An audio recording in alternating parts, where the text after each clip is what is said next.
this course is going to be an introduction to how Amazon FBA works, how you can get started, and just to give you a ton of information about whether or not you think this might be a business model for you, because we've seen so much success from this program. We know it works, the blueprint's there, and this is going to introduce that. It's going to be very exciting, and I really am so excited for you to be here. So what is Amazon FBA? Well, FBA stands for Fulfillment by Amazon FBA, and essentially what it is Amazon does a lot of the work on your behalf. And what I mean by that is, one of the hard parts with growing an e-commerce business is, if you get 2 orders a day, well, what you have to do is you'd have to process it, right? You'd have to take it down to UPS or FedEx. You'd have to, put it in a box. You'd have to label it. You'd have to pay for shipping. You'd have to ship it out. And that becomes really laborious and tiring and difficult to do once you start getting more than, 1 or 2 orders a day. We've had days where we sold over 1,000 products, in a single day, with my Amazon business. And so it'd be next to impossible to actually handle that scale and not get things confused and be able to ship things out on time. And that is where Amazon comes in, because Amazon allows you to actually, as a third-party seller, right, which actually represents over 50% of Amazon sales, they allow you to take advantage of their fulfillment network and their fulfillment resources, where you can actually buy products in bulk, from China, from a USA manufacturer, from wherever. You might buy 500 units or 1,000 units for $2 each. Ship them into an Amazon FBA warehouse in the USA, right, directly from China, straight to Amazon. You never see or touch any of your products, right? This will all make sense later on. But you can ship it directly from your manufacturer into Amazon. And then Amazon, every time you get a sale from customers that are already browsing Amazon for your product, every time you get a sale, Amazon actually does all of the fulfillment for you. They grab your product, they put it in a box, they put the label on, they ship it out, they handle all of that. And they just literally send you your profit. And so that is why Amazon FBA has been such an amazing process, because it just works, right? And you don't have to do a lot of the work. You can do it from anywhere in the world. And it's just a really amazing way to actually get started making some passive income online.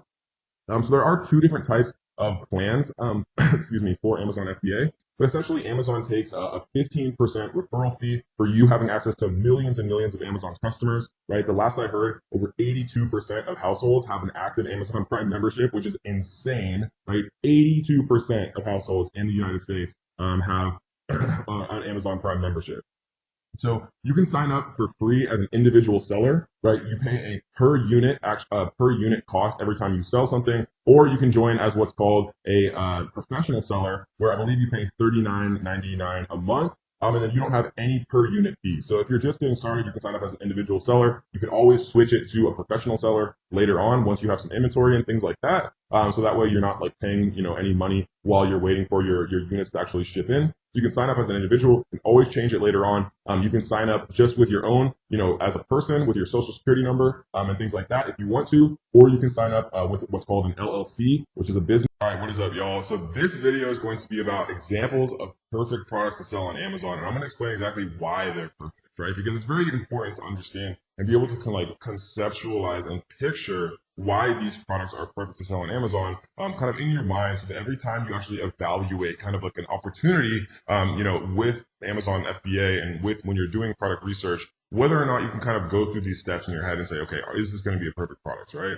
So, a great example is scrunchies. Scrunchies probably couldn't be any cheaper to create. I would guess that this is literally a piece of rubber with a very small amount of velvet or whatever it is. They're selling it for $10. I can't imagine this being more than 10 cents to create, if that, especially if you're ordering in bulk. And then, another thing that I like to think about is, of course, cost, right? But then breakability. You could probably package this in an envelope, and you could throw it against the ground 100 billion times, and literally it would not break. And then cost of shipping, right? So scrunchies are incredibly cheap, incredibly light. The cost of shipping would be nothing, whether it's by air or by sea. Shipping by sea, the weight doesn't matter as much, but shipping by air, the weight does matter, right? So sea is just volumetric. So if you're shipping, a blown up beach ball, it's going to be the same cost as if you're shipping, 20 bowling balls for the most part. But with air shipping, if you have incredibly light stuff, you can restock faster, especially if you have things that are very small, non-breakable, and extremely light, like scrunchies, for example, so you can maximize your profit margin.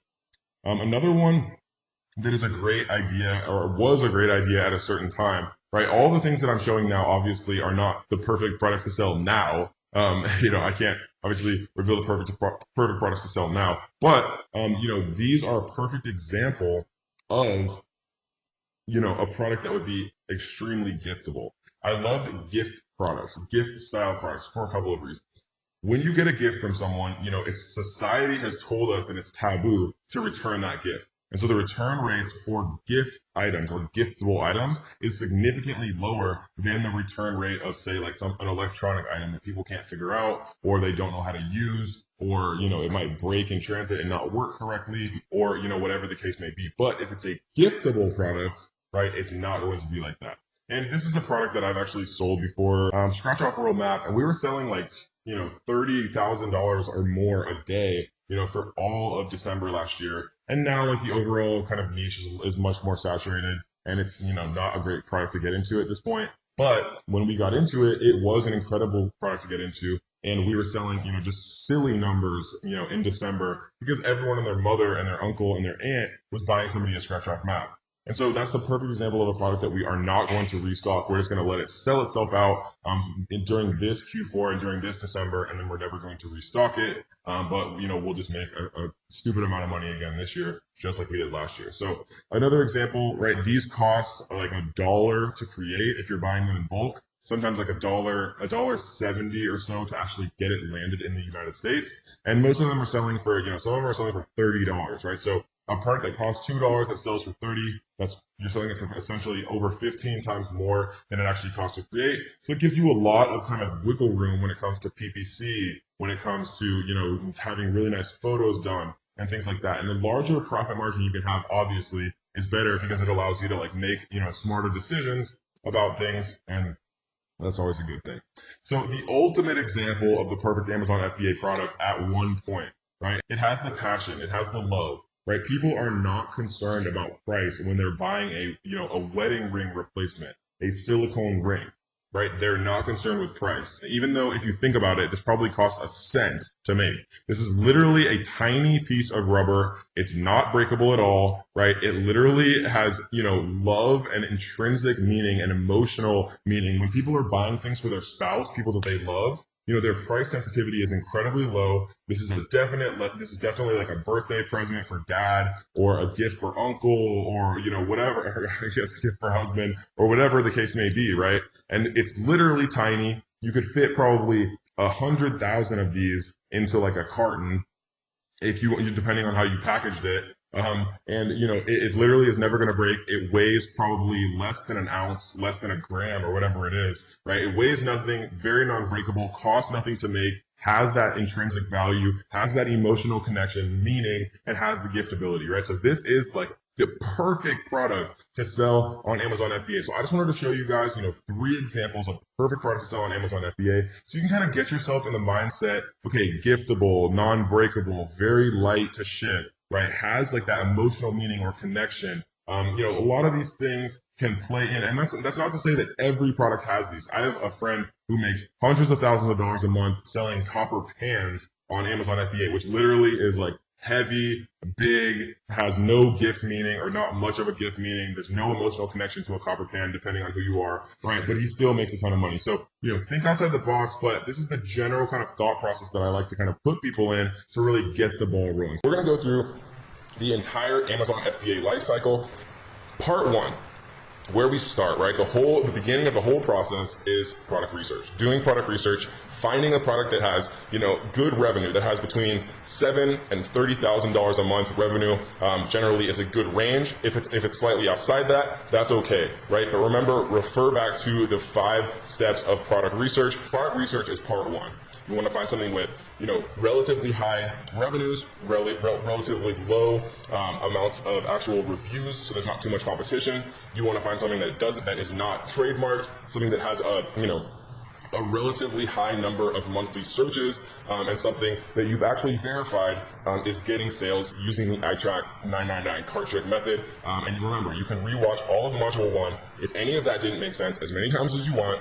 There's never any reason to feel overwhelmed because I got your back. So after you do product research, the next part is you identify manufacturers, and we go over that In Module 2, how to find the best manufacturers in the world, and then how to get the highest quality with the lowest possible cost. We go over a lot of different strategies to really, leverage multiple manufacturers against each other so that you get the best possible value. Once you identify your manufacturer, you want to get a shipping quote from your freight forwarder, right? And again, in Module 2, we introduce the best freight forwarders, the cheapest freight forwarders in the world. They're going to take care of your products and actually make sure that they get from your manufacturer into an FBA warehouse safely. Then you want to have your packaging and logo created. Again, we go over exactly how to do that in the course. Once you have your packaging and logo created, you want to order a sample of your product from the manufacturer that you end up choosing, right? And you want to make sure that the sample that you order is a completed sample, right? That the manufacturer makes the product itself. They also make the packaging with your logo on it. So it really does look how a final product would look. And a lot of people make this mistake where they order just a sample of the product instead of a final sample. And you want to make sure everything is perfect, that the packaging looks good, that they include your all the things that they should include on the packaging, that the product looks good, that it's high quality. And then once you have that product sent to you, that sample sent to you, then you can do product photography, right? You can either send it to yourself or you can send it to a product photographer. If you want to take those images yourself, you can. I definitely recommend using a professional service, which we talk about later on in the course. Again, every step of this entire process we go through in detail. I just wanted to kind of give you a summary up front so you understand that it's actually not that hard, it's not that overwhelming, and it's very, very feasible to do, which is why so many of our students have had so much success doing this.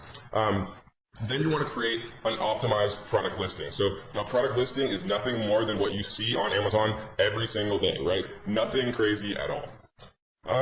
So once you actually order your sample, get the product photography and create the optimized listing, what you're going to do is you are going to place an order, right? Once you get the sample, the quality looks good, the packaging looks good, everything looks good, then it's time to actually place an order with your manufacturer. And when you first do that, you pay a 30% down payment. So let's say that, you want to order 1,000 units, the total cost is $1,000, just for math being easy, then you would pay 30% of $1,000, right? The total amount you'd pay is $1,000, but for the down payment, you would only pay $300 or 30% of $1,000. That gets manufacturing started, that gets the whole process started, right? And it's basically you giving a good faith to your manufacturer saying, okay, I'm gonna give you 30%, you make it all, and then once it's done, and once I've inspected it, and once it's all good, then I'll give you the final 70%. So when you place your 30% down payment, you want to make sure that you do that on PayPal. You want to use goods and services, and you want to populate that payment with a credit card. And again, remember,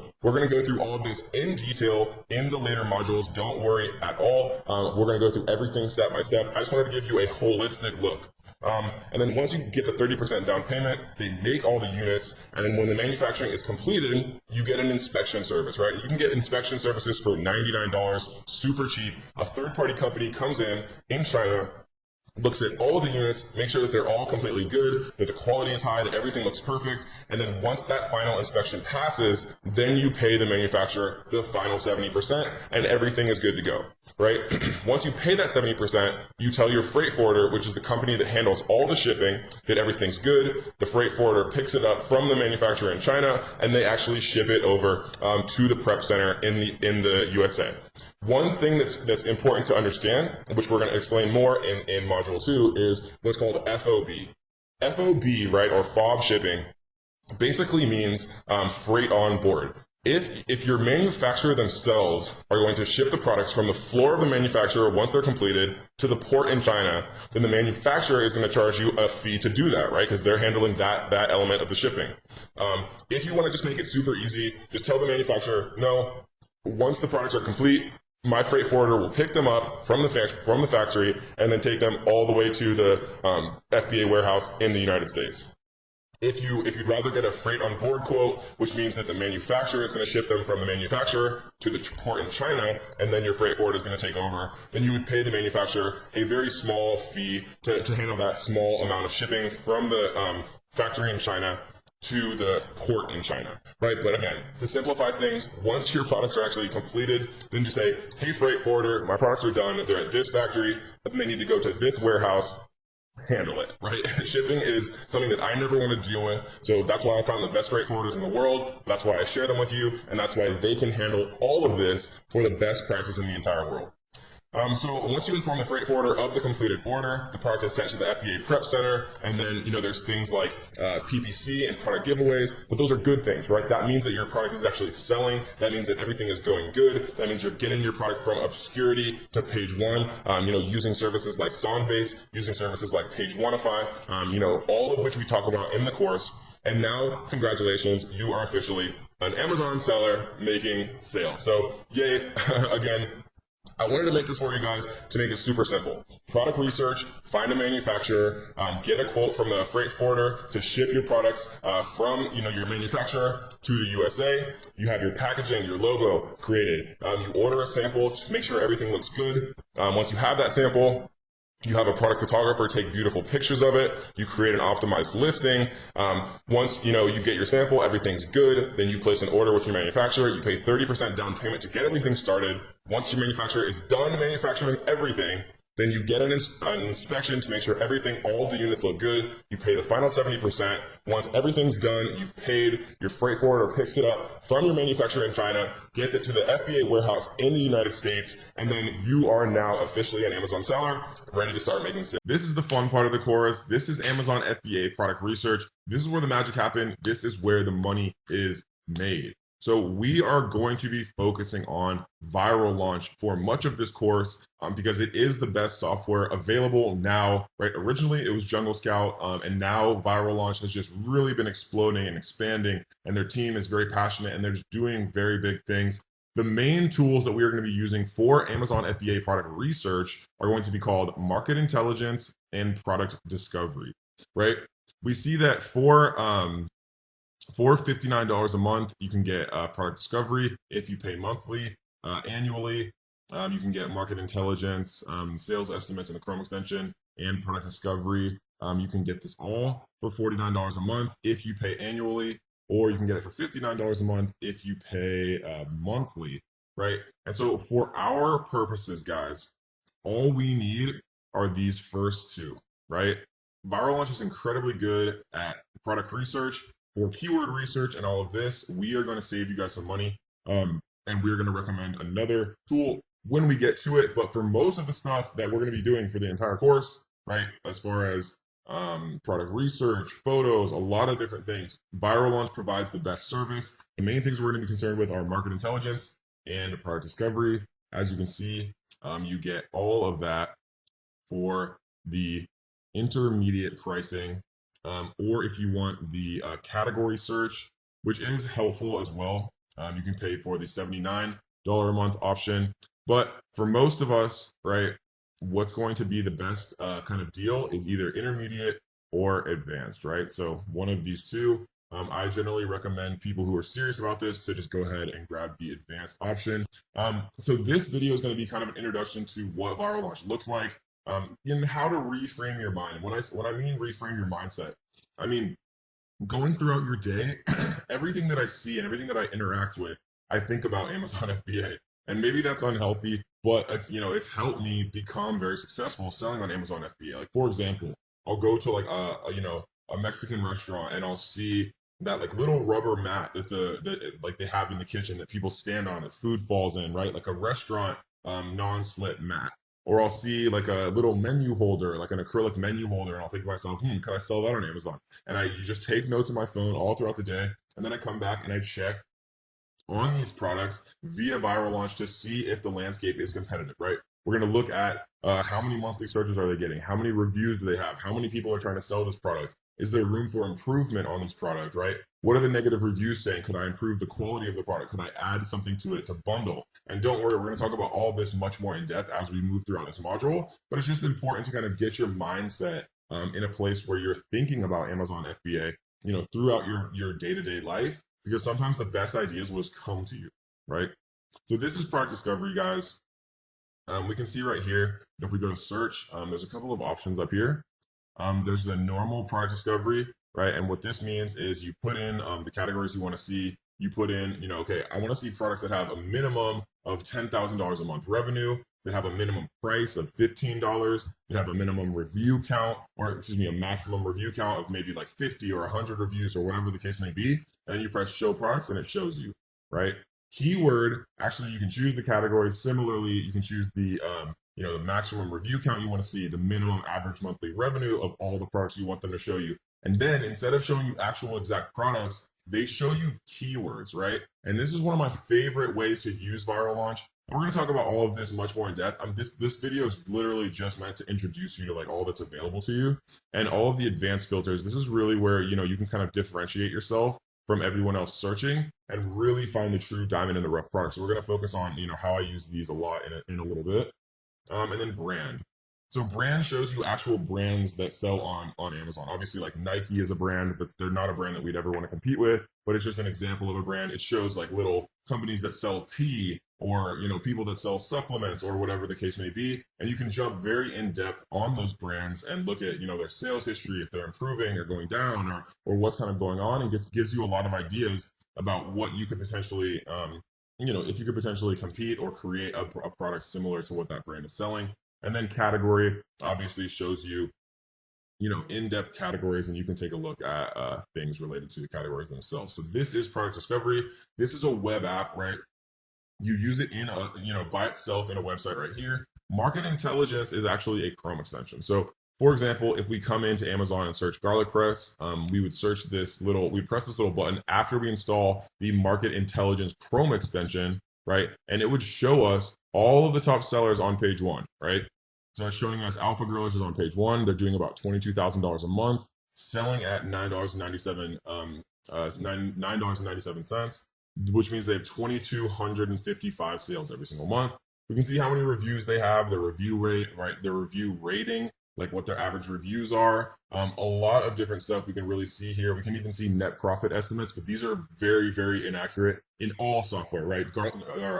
Viral Launch does a good job of this, but you can never rely on net profit because it's impossible for them to calculate that, for anyone to calculate that, because they don't know how much your cost of goods sold are. They don't know how much you're paying for shipping. So it's a good baseline, very, very general idea, but you need to do the calculation yourself. And we'll teach you how to do that in a little bit. We're using a tool called the Amazon FBA fee calculator.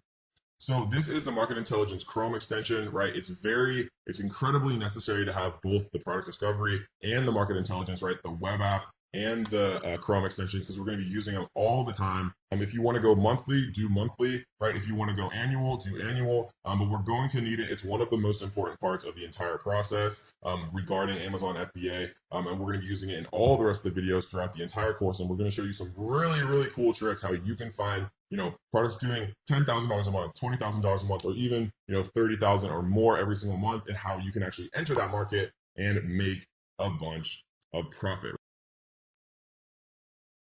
Let's get into Seller Central, guys. This is where the magic happens. This is where all the money is made with Amazon FBA. And it does look a little bit overwhelming at first, but I promise you guys, it's actually not that bad. And we're going to go through all the things that you're going to be able to need, that you're going to want to need most. You don't have to have your Seller Central name the same as the name of your LLC. Right? It can be different, but it is important for it to match. And we'll go into this more later on, is that your Seller Central name, right? The name of your store. And we can actually look really quickly at like an Amazon store, just so you guys kind of see what I'm talking about. So this is what an Amazon store is, right? Let's just type in malls.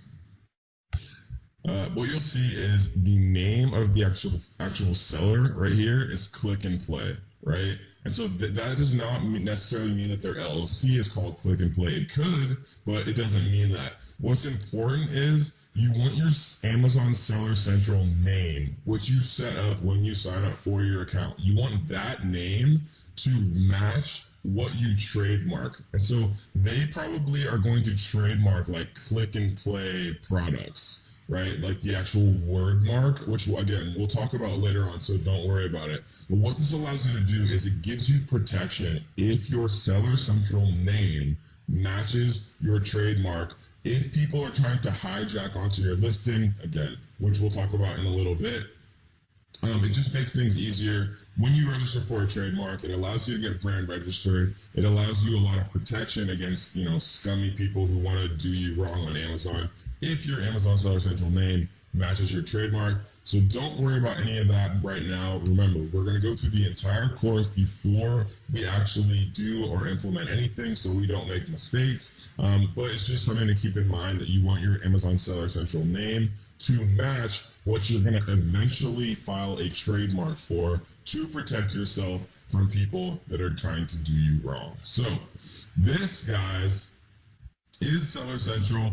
This is actually a live account that I used to have. We had a couple of test products in here. This is going to be the Seller Central account that is actually going to be used throughout the entire course. So we see that we actually have some stuff live here. We're selling a conversion ping pong table set, which actually does incredibly well. We're selling a 24-inch round color spinning prize wheel, and we're selling some Moscow mules and some other stuff that are out of stock. And so this is Seller Central, guys. This is what you're going to see every single time you do log in.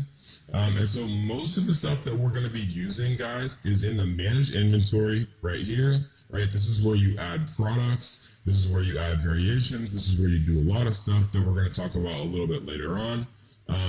We don't often use this pricing dashboard because you can actually just set the price in the edit screen, which is how I do it myself and how I teach people to do it. Orders you don't really use as often. This is more for what's called FBM, right? Fulfilled by merchant. If you're actually like shipping out like handmade towels or something from, wow, my examples are so bad. If you're shipping out like handmade pillows from your house, right, and you're shipping them out one at a time, then you might use managed orders more often, or if you have to deal with like customer service and stuff like that. But this is more so for FBM, which is fulfilled by merchant. We are all doing FBA, which is the much more scalable option, right? Because if you FBA stands for fulfilled by Amazon, and so what that means is if you sell 1 unit a day or you sell 1,000 units a day, Amazon will fulfill all of those for you. You don't have to go to FedEx or UPS and actually package all of this stuff yourself. And so we're not going to use orders too much. Advertising and inventory are definitely the two things that you're going to use most often. We're going to talk extremely in depth about the advertising section later on in the course when we actually go into marketing. We're going to talk about how to sell things via Amazon's internal platform, Amazon PPC. All right, we're going to talk about how to sell your products on Amazon with Instagram. We're going to talk about how to sell your products on Amazon with Facebook ads, the best way. We're going to go super, super deep into marketing, and we're tell you everything that you possibly need to know about that. This is just meant to be kind of a introduction to Seller Central, just so it doesn't look as overwhelming, right?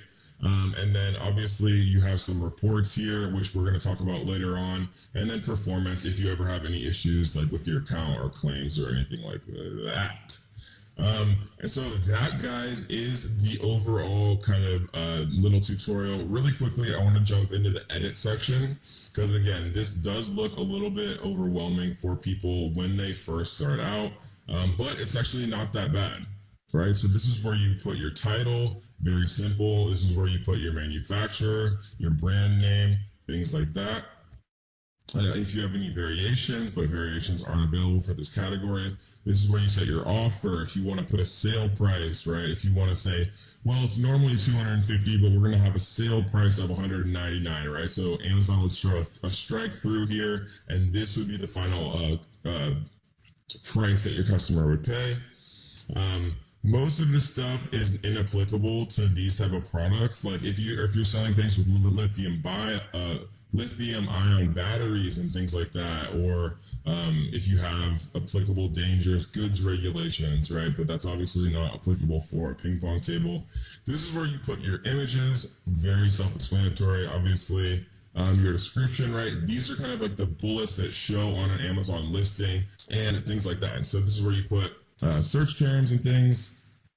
And that's pretty much it, guys. It's very, very simple. And most of the time that we spend in Seller Central, again, will be in the inventory section and in the advertising section. So that is your overview for Seller Central, guys. All right, guys. I hope you're ready to learn. I hope you enjoyed Module 1. I hope you just got absolutely flooded with good ideas on how to find your first profitable Amazon FBA product, because in this module, we're going to be teaching you how to find the best manufacturers in the entire world to actually create your product, right? Because the relationship that you have with your manufacturer will be one that is either very good or very bad. And I'm going to teach you how to guarantee, at least as much as it's possible to do, that your relationship is going to be a good one with your manufacturer, right? So this, guys, is Alibaba. For those of you who've never seen this before, welcome. Alibaba is a massive, multi-billion-dollar company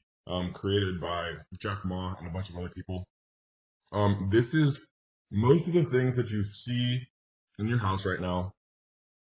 Most of the things that you're probably wearing on your body were made from manufacturers that are listed on the site, right? This is basically like a massive directory of manufacturers, most of which are based in China, but there's also like Alibaba Vietnam and like Alibaba India, and lots of different kind of versions and outfits of Alibaba, because like I said, like they're mainly like a directory of manufacturers that can pretty much produce anything.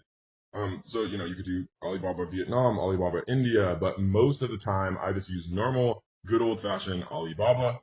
And that's what we are going to talk about today, specifically how to find manufacturers and what to look for to, make the chances that your experience with a supplier is good, right? Supplier, manufacturer, kind of the same thing. What you don't really want is a wholesaler. You don't really want to work with any middlemen, right? You want to find the person that's going to give you the absolute lowest possible price, and you want to work with them, right? Because the lowest possible price means more profit. So let's actually dive in on exactly how we're going to find the best manufacturers in the world.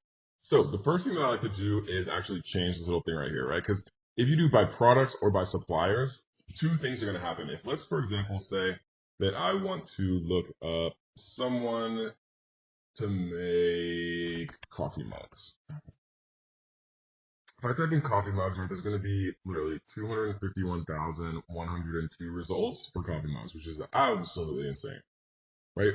And so instead of doing it by products, right, because most of these listings are individual listings, many of which are actually created by the same supplier. So like you might say, okay, these 4 are perfect, so I'm going to reach out to all of these people.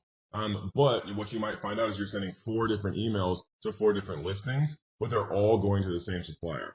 So what I like to do instead is never ever choose wholesaler, just choose supplier, coffee mugs, and type in search, right? And now instead of 251,000 results, there's 1,902 suppliers, right? It makes it much easier, and significantly it'll save you a lot of time kind of doing it this way, rather than kind of wasting your time and sending 251,000 emails. This video is going to be about how to actually ship your products from China directly to the manufacturer inside of an Amazon FBA warehouse in the USA. And so how you actually have to do this is a little complicated at first for some people, but if you actually think about it logically, it makes a lot of sense, right? Because what ends up happening eventually is you need to have a barcode to send to your manufacturer to actually create like a little sticker and put it on each box so that your inventory is completely ready to be scanned in by Amazon when it actually arrives, because you're never actually getting the inventory. Like they don't ship it to you and you ship it to Amazon. Your manufacturer ships it straight to Amazon, and trust me when I tell you, you want it that way. And so in order to actually ship your products from China to the Amazon FBA warehouse directly, you have to have like all of your barcodes and things kind of figured out. And then you basically just send your supplier an email, with the carton labels and with the UPCs to actually put onto the product itself. And so how we're going to do this is we're going to go to add a product, and we're going to create a new product listing right here. And let's just use the example of a coffee mug. We're going to choose coffee mugs right here. And it auto-populates this little thing, this little kind of, template menu thing, vital info, right? Product ID. So there's a couple ways to do this. There's a way to do a GTIN exemption that we're going to talk about just briefly if you don't want to do UPCs, but most people do UPCs, right? So there's been arguments and controversy for literally like a year or more about whether or not you're supposed to use what's called GS1, which is Amazon's officially recommended UPC provider, but other people use other things that are significantly cheaper, right? And so if you see GS1 right here, 1 through 10 is $250 plus a $50 annual fee. So for 10 UPCs, and UPCs are just barcodes that every product has, right? Universal product code. So it's like $300 for 10 here, or if you use a different one, for 10, it's $37 instead of 300, right? And so, you know, basically the summation of all of this controversy and what everybody's talking about is Amazon tells you when you try to create a product listing, like here, I'll use a UPC, and this is just the UPC that I bought from Nationwide Barcodes, right? From the much cheaper version.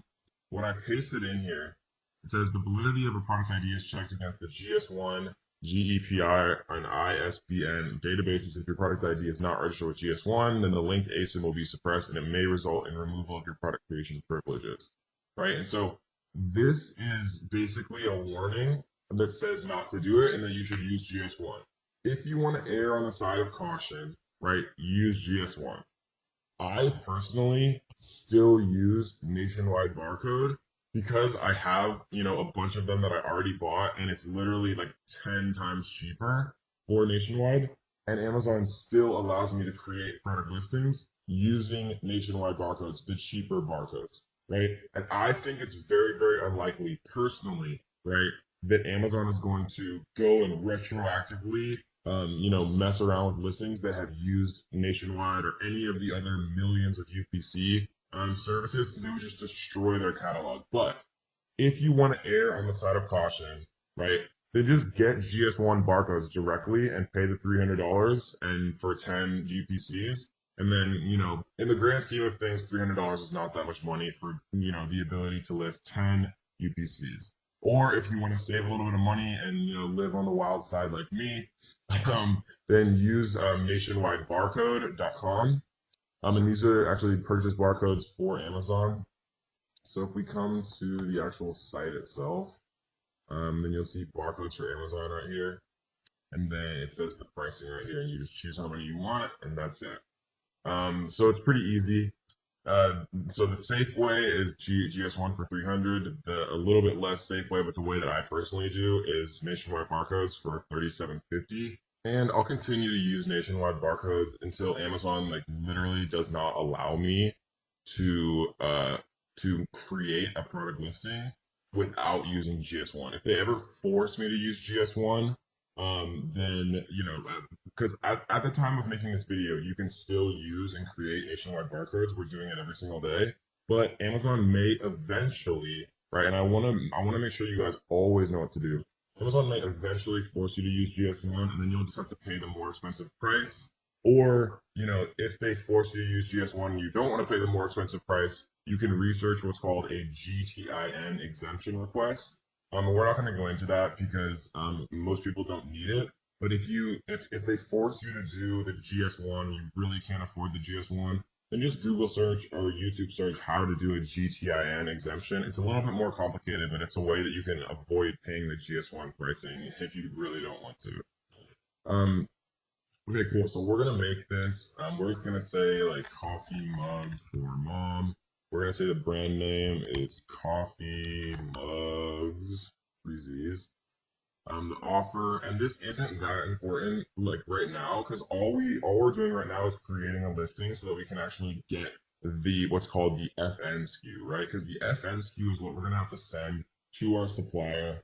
And once we send that to our supplier, then they're going to be able to print out little stickers that they're going to put on every single one of our coffee mugs. And then once they're sent from the manufacturer to Amazon, Amazon's able to actually scan all of those in. Right, so we're just going to put $19.99 here.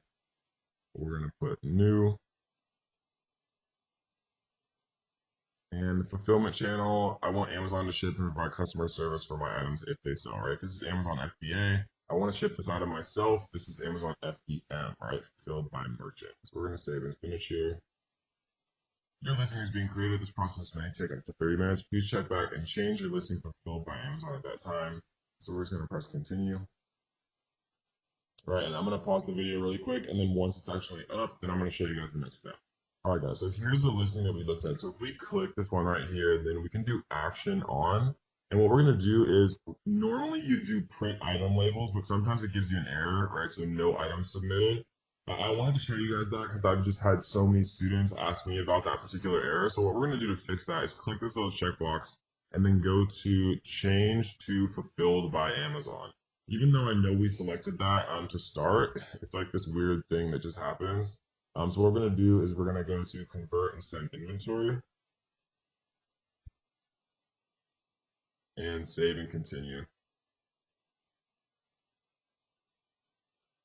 It's just there below. This form has not been completed. Add dangerous good information. Is this product a battery? Just utilize batteries? No. Product regulation information. Is this product considered dangerous? No. Is there hazardous material? No. It's a copy mod. Submit. And now we're going to save and continue.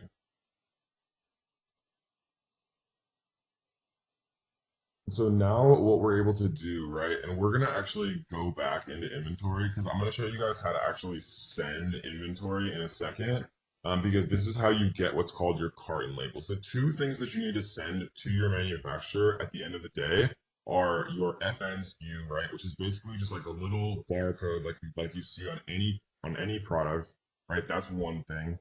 The second thing that you need to send is called the carton label. So let's say that you have like 100 coffee mugs. Each one of those 100 coffee mugs is in a little cardboard package. It has a little sticker with the UPC on it, right? And then let's say that 100 of those fit inside of one carton. Then you'd also need one carton label. So you'd have 100 little FN SKUs all printed on the box that the coffee mug is inside, right? All 100 all have their own little sticker. And then all of them are inside one carton, and then that carton has a carton label. We're going to show you how to do both of those right now. So what we're going to do is we're going to print item label.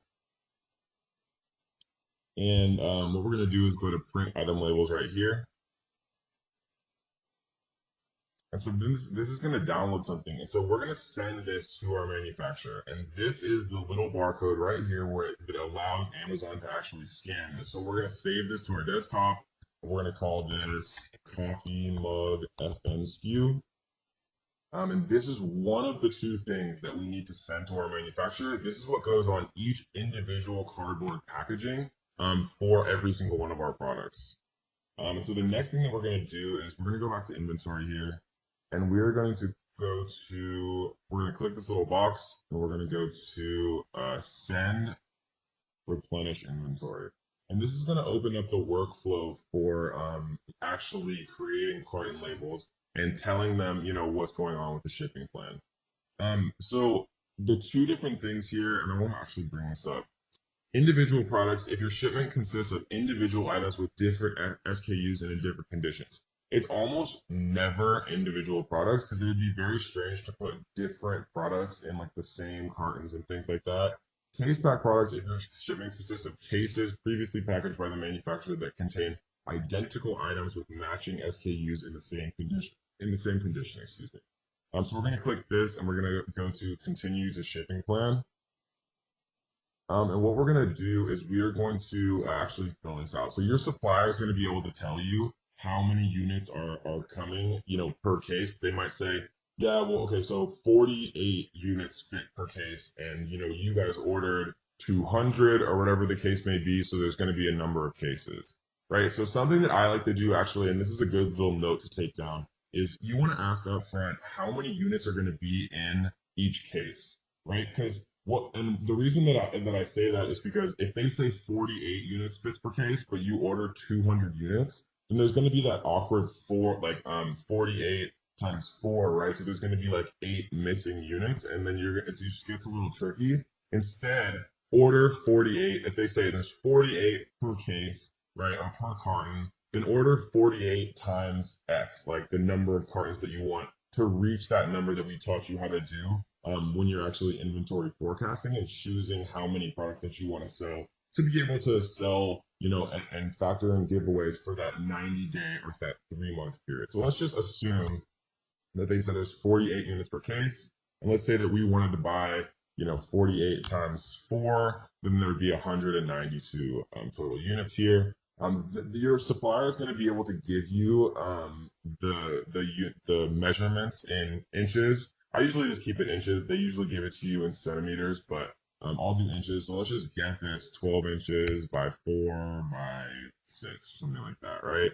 Let's say that it's 0.5 pounds. And again, your manufacturer is going to tell you exactly, what's going on with this. So you can just like literally enter it. So we're going to go save, and then continue. And so we are going to prep this, right? Because how I prefer to do things is your manufacturer literally does everything. They package it, they put the UPCs, they put all the codes, everything that you need onto it, and then they just ship it completely finished and ready to kind of be ready to roll to the manufacturer. And so we're going to go to continue. And for this one, all products must have the scannable barcode for non-commingled products. An Amazon product label will need to be affixed to each unit. You can print off and apply the labels on this page, or have Amazon apply the labels for you for a fee. Right. So we're gonna go to continue, and it's going to create your shipping plan here, right? And you can call it whatever you want. You can say like coffee mug shipping plan. And then it's going to show you ship to LGBA Rialto, California, right? And so this is going to be the actual address that you're going to ship to. And so we're going to approve the shipment here. And then the kind of the last thing that happens here is it's going to give you the carton labels. Right, and all of this stuff you can actually just work out with your freight forwarder. And so I'm going to talk about exactly who we use and who we recommend for freight forwarding. But I would always check with your freight forwarder because I, to be perfectly honest, hate dealing with shipping, and I'm not a shipping company. But we're going to give you guys and introduce literally the cheapest, best quality shipping company that I've ever seen and that I've ever used and I've ever worked with. We're going to talk about that in a second. So we're just going to leave this how it is. How will this shipment be packed? We'll do multiple boxes. Right, and then how will you provide box content? You can use the web form. So you can basically just write the same thing, 48 units per box, number of boxes, box weight, right? They'll tell you all of this stuff, box dimensions. You could say 12, 24, 36, something like that. Confirm.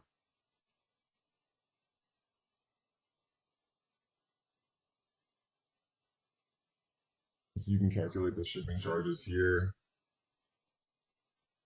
And then this is basically going to give you your shipping fees. It's I agree to the terms and conditions. And then you press accept charges, right? And then you can print the box labels here. And the box labels are your carton labels. So I'm not actually going to do this because this is just like an explanatory. This is just an explanatory kind of tutorial. I'm not actually creating the shipping plan. And Amazon would actually charge me if I click this button. But you just press this button, right? And then the last thing you do is print box labels. And the two things that you're sending to your supplier are the box labels or the carton labels or whatever you want to call it. And then also your FN SKU that we downloaded that I showed you exactly how to do. And those are the two things that your supplier needs to be able to, properly label all of your individual products and then properly label the cartons that your products are inside. So that is the shipping plan. That is generating an FNQ from a UPC, right? We talked about GS1. We talked about nationwide barcode. We talked about the GTIN exception if you're really not trying to use GS1 and they are disallowing sometime in the future using nationwide barcode. In this video, we're going to talk about how many units to order on your first order. Right, because this is a question I get all the time, and it's very important because I think a lot of people have this misconception that they should order 500 units, right, or 100 units or something crazy like that. And we're going to talk about mathematically how to break it down because it depends on what product that you're going to invest in, what niche that you found, what you think is going to be a good product after doing your due diligence, right? because whether it's a garlic press or something that sells much more popularly or something that sells much less so than a garlic press, obviously you'd want to order different quantities, bearing in mind the long-term storage fees of over 180 days. So let's teach you guys exactly how we're going to do this. So we are going to come in and type in garlic press, obviously, which would be like the highest volume keyword related to the garlic press niche. And what we're going to do is we're going to run market intelligence here. And we are going to take this whole thing right at the top, the first 16 on page one, and we are going to export.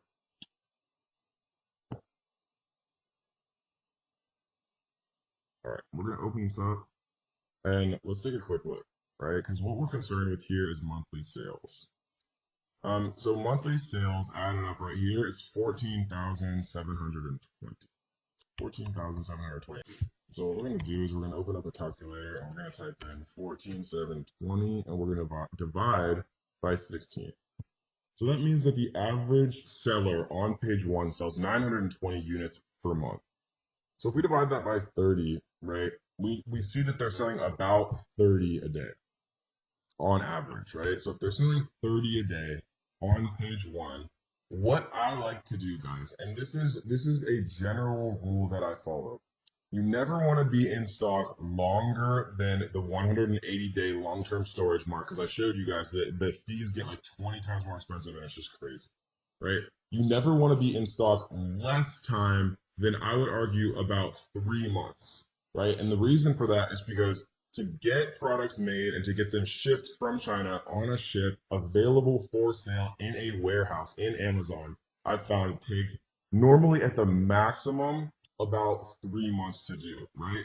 So what we're going to do is we're going to multiply this 30 units per day times 3 months, right? 3 months times 30 days is obviously 90 days, right? Times this 30 here, we see is 2,700 units, right? And so I know that probably seems like a lot. I'm just going to actually write this out.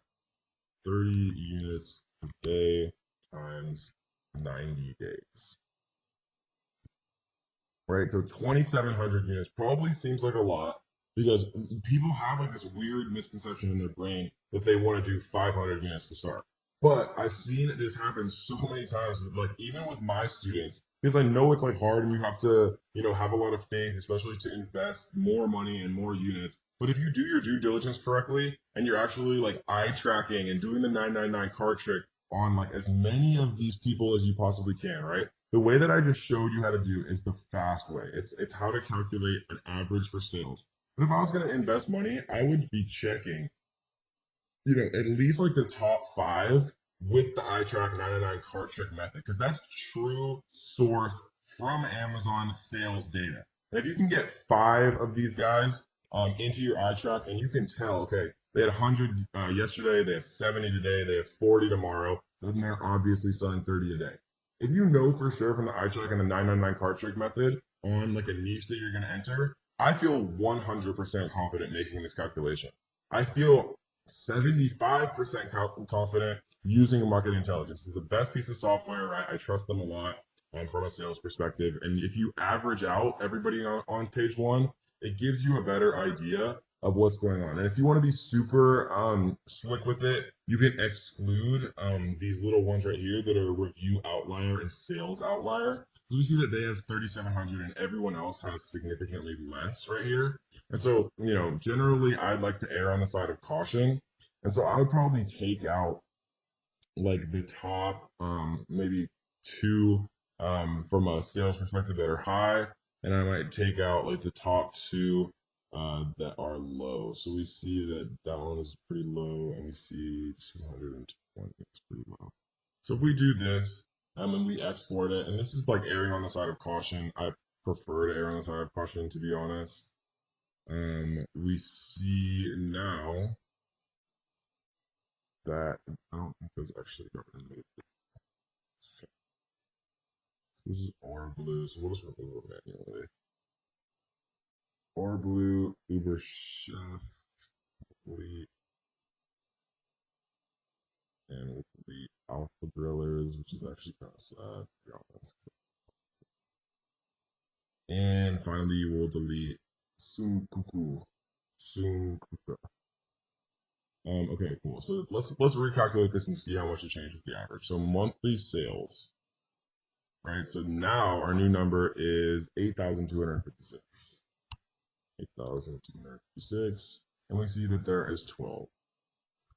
So it's obviously going to be a lower number. Let's do 8,256 divided by 12 is 688 units per month. And if we do that divided by 30 days, you see it's 23 units, right? So 23 units per day times 90 days times 90 is 2,064. So it's 2,064 versus the original calculation of 2,700. And whether you like to go all in and bet on the fact that Amazon is a beast, which it obviously is, or you want to err on the side of caution, there's two different ways for you to kind of do it. I'm more so kind of in this boat just because I understand the power of Amazon now, especially with like holidays. If you have a giftable item, like I recommended that you should, with holidays, with Mother's Day, Father's Day, Valentine's Day, and especially obviously Q4 from December 1st till December like 21st or 22nd. Amazon is just freaking insane. Like it's unbelievable how Amazon is. Like your sales can 2x or they can 10x.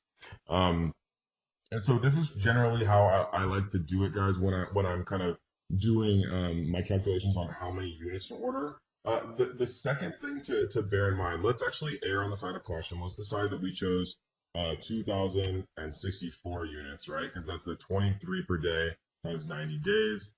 We have one more consideration. This is units to order, but we also have to think about giveaways, right?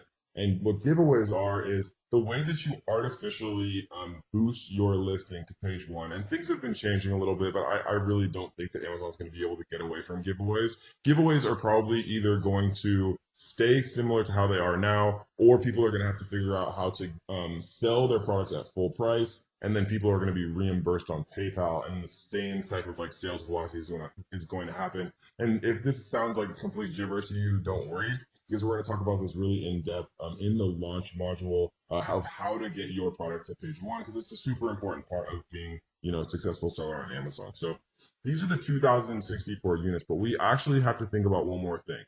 A giveaway means that you're basically giving away units for free to trick Amazon's algorithm into artificially putting your product onto page one. And when people are searching for garlic press and they see your product on page one, as long as you have a few good reviews and you have a very well built listing with beautiful pictures and things like that, they're going to buy from you.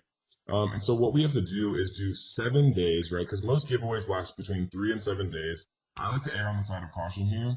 So 7 days of giveaways times the 23 units per day is 23 times 7 is 161, right? Additionally, so we're going to type 161 here. And then we're going to add the 2,064. And so that's going to give us a final order amount of 22225. And that, guys, is how you do basic inventory forecasting. The biggest thing that would be a differential would be once you kind of understand what's going on with holidays. So, like for example, when we do inventory forecasting for one of my companies that's very gift oriented, we'll literally order 10 times as many units because we know we're going to sell 10 times as many units from December 1st to December 23rd. So 22 extra days. Instead of multiplying it by 1, we'll multiply it by 10 and we'll order that many more units. And so when you're first getting started, it's very, very difficult to do that. And so I generally recommend that you err on the side of caution unless you have some disposable income and you want to bet on Amazon, right? What you can do if you want to be a little bit more risky is you can come into like camel, for example, and let's just choose one of these really quick. So let's choose the good old alpha thrillers. We'll grab the ace in here. We'll put this in. I mean, what we can do is we can look at the sales rank and we can actually look at when things spiked up. So if we look at May, October, March, August, right? So this is August of 2015. We see September of 2017 here. So we see that there's no major change for this particular product with the BSR. It's very, very consistently extremely high, right? So it's been selling a ton all year round. There's no major spike for Christmas, but like for example, if we went in here and typed in like Christmas stockings or something like that, um, we might see something different. Let's take a look. We're gonna skip the sponsored ones and just come into this top one. Grab this here. We're gonna paste in this ASIN into camel, camel, camel. And what I would expect to see is really high little rankings, yeah, right around Christmas. So you see that like in June, they drop all the way down to 810,000 in the bestseller ranking. But then right when it gets to November and December right here, it jumps all the way up to being like literally almost at number one. Meaning that these are selling like absolutely crazy. Obviously all right around Q4 and Christmas time. And this is an extreme example because it's literally Christmas stockings. But you can tell if things are seasonal around, Mother's Day, Father's Day, Valentine's Day, Thanksgiving, Christmas, Halloween, like Halloween costumes. Or I have friends who sell Halloween costumes. I have friends who sell paper plates that have footballs on them, and they sell them one time a year just for Super Bowl parties, and they literally make like hundreds of thousands of dollars in that one like week or two leading up to the Super Bowl because they just sell just an unbelievable amount of paper plates. And so that, guys, is how you do inventory forecasting. Again, just to kind of summarize, what we're doing is we are literally doing a kind of a viral launch. We're doing a summation of the amount sold, kind of taking out the outliers, dividing it by 30, right? Because these are monthly sales to get kind of a per day's number of sales, just because it makes it easier. Obviously, you can just multiply it by 3 if you want also, but it just makes it easier for me to get per day because it helps with giveaways and things like that. Once you have per day, then I multiply it by 90 days because I like to have 3 months stock. I like to order 3 months stock because that's generally how long it takes to reorder. So once you kind of start to get low, a little bit lower, then you reorder, right? Once you kind of get that, once you get your feet wet, once you feel those sales, once you kind of start to see, okay, this does work. I can make a bunch of money doing this if I'm doing things correctly. Then you'll start to get a sense of how many you're actually consistently selling, how many you start to sell for holidays and things like that. And then if you're riskier, you can look at camel, camel, camel and Google Trends and things like that to see and try to guess maybe ordering more units. But sometimes it's fun selling out and just not having like the kind of stress and feeling like you're ordering way too much. And so that's kind of how you order for 90 days. You never want to reach that 180-day long-term storage, guys. Welcome to module 3, where we're going to talk about how to make a perfect listing or as close to a perfect listing as it's possible to do. We're going to talk about a lot of different resources, the software that I use that is super, super key to creating, a fully optimized listing, kind of introductorily in this first video. And we're going to go much more in depth, in future videos about how to do these things the right way, like, how to create a title the right way, how to create backend keywords the right way, how to create your description the right way. We're going to talk about, where and how to get product photos done and a bunch of fun things like that. But first, we are going to literally create our listing. And we kind of did this a little bit just so we could get our FN SKU in the last module. But we're going to talk a little bit more in depth about how to actually do these things. And, specifically a few things that would just be very, very difficult to know, to avoid as a beginner. I'm going to kind of tell you guys a lot of the things that I've learned over the years and all the mistakes that I've made and things like that, to save you guys a lot of time and energy, and headaches and stuff like that. So the first thing we're going to do is we're going to add a product. We're going to create a new product listing right here. The reason that it allows you to do it like this is if you're going to sell on someone's listing. So let's say that somebody's selling a garlic press. Amazon actually allows you as another seller to also sell on that person's listing, right? That's what most people commonly refer to as a hijacker. And so when you get a hijacker on your listing, it means that, they have the ability to price their products lower than yours, and steal what's called the buy box, right? So if there's 10 different sellers on one Amazon listing, then who has the buy box means that when someone actually clicks, add to cart and buy, whoever concurrently owns the buy box, like right, Amazon calls it the buy box, gets the credit for that sale and gets the money for that sale, right? So owning the buy box on your listing is definitely something that you always want to keep in mind. And so we're going to talk about the best ways to do that and the best ways, to actually combat when you do have a hijacker, all later in this module. But before we do that, we're going to talk about just a few simple things when it comes to actually creating a product listing. So we're going to click create a product listing here. We're going to do one just for a basketball because that was the first thing that came to my mind just now. You'll see that there's different categories here, right? For example, basketballs, toys and games, sports and outdoor play, sports, basketball, basketballs, right? Or we could do sports and outdoors, sports and fitness, team sports, basketball, basketballs, right? In my mind, I would rather actually choose basketballs in sports and outdoors just because, basketball to me is more a sport than it is toys and games, right? These toys and games might be like little plastic basketballs or like the tiny ones that you shoot at like little tiny hoops that you like stick to your wall, right? So I'm going to choose this one, and you'll find that sometimes or always it's worth reading these like categories and subcategories because there'll be small differences, and you want to make sure that you're actually in the most accurate category, right? Because a lot of people teach that you can try to sneak into like these weird like secondary categories so that you can rank higher and get like the Amazon Choice badge.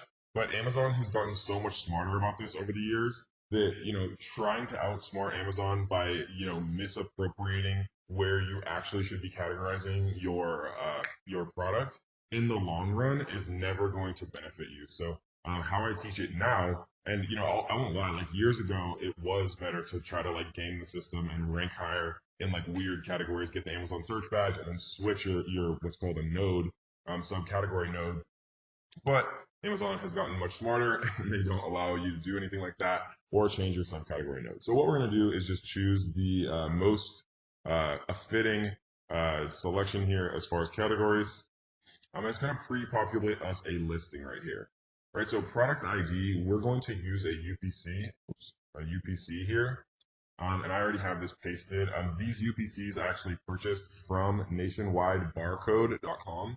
Right, there's and I already talked about this, so I'm not going to go super in depth. Amazon suggests that you should use GS1 barcodes. It's $300 for 10 GS1 barcodes. It is $37 for 10 barcodes from Nationwide Barcode. In my experience, in the last 2 years, they've always worked exactly the same. Is Amazon eventually going to force you to use GS1? Maybe that time has not come yet, and so I'm not going to worry about it, right? And so we're gonna just put basic stuff here: basketball, manufacturer. This would be the name of whatever you want your Amazon store to be called, right? This is also going to be the same name of what you're going to get trademarked, which we're going to talk about a little bit later on as well when we get to the brand registry section. And so what we're going to put in for manufacturer is going to be the name. So we're going to pretend like I'm going to do coffee. We're going to sell everything coffee related. So we're going to do KD Coffee.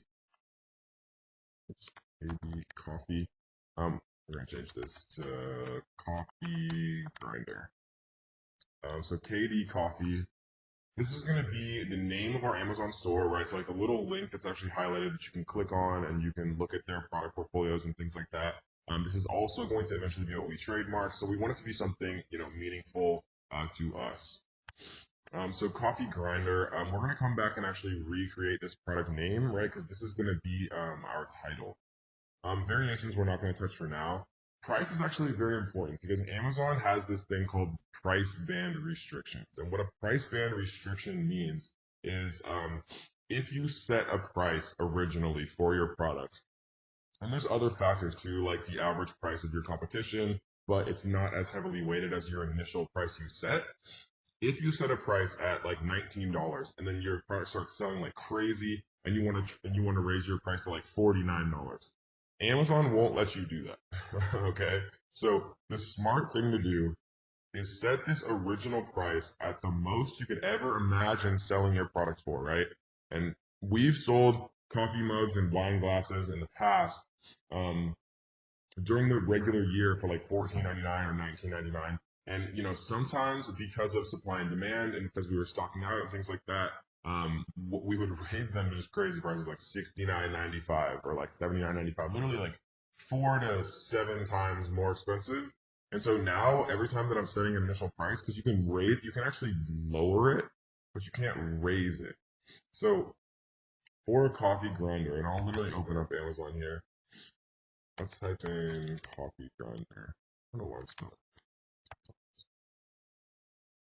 So we see that there's the most expensive one I see is 40. Here's a 99.99.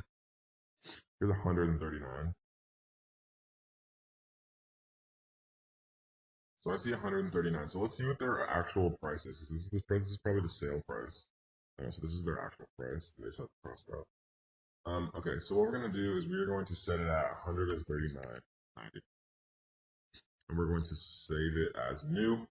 And again, fulfillment channel, I want Amazon to ship and provide customer service for my items if they sell. This basically just means Amazon FBA, fulfilled by Amazon. Images, we're going to leave blank for now because we haven't had those actually made yet. And we're going to save and finish. So that, guys, is how you create a shell of a listing, right? We're going to get much deeper in this section of how to actually create the bullet points, right? And what I mean by the bullet points is like right here, right? They've done a terrible job here creating their bullets, but I'm going to show you guys how to do it right. We're going to show you how to make a fully optimized title. Again, they've done a terrible job here. No offense, Baratza, but we're going to show you how to do it the right way. And even this image could definitely use some work. This is a very boring image in my opinion. And so we're going to tell you the best way to actually get product photos done. And we have, of course, very, very steep discounts to have them done for you in the best possible way. So that, guys, is a very basic introduction as to how to create your product listing the right way, how to categorize it the right way, how to make sure that you don't end up facing, trouble with price band restrictions, which hopefully you'll never even have to think about if you watch this video and listen to me. But it has, it's devastated certain people outside of my course in the past. I've seen it all the time where somebody tries to raise their price and they lose their own buy box, right? Even though they're the only seller on a listing, they'll still lose their buy box. And I know that sounds crazy, but you guys will never have to experience it if you just set your price very high to start, and then we can lower it and we can set a sale price when the time actually comes. I know that I provided you value, so what I want you to do is to like this video. I want you to leave a comment on this video. If you guys haven't already, make sure you subscribe, turn on notification bells so that you will be the first person to be notified every time we drop a brand new video. If you want to learn more, I do have a completely free course, and there will be a link down underneath this description, guys. Completely for free, 100%. So I hope you guys enjoyed this one, and let's get to the next.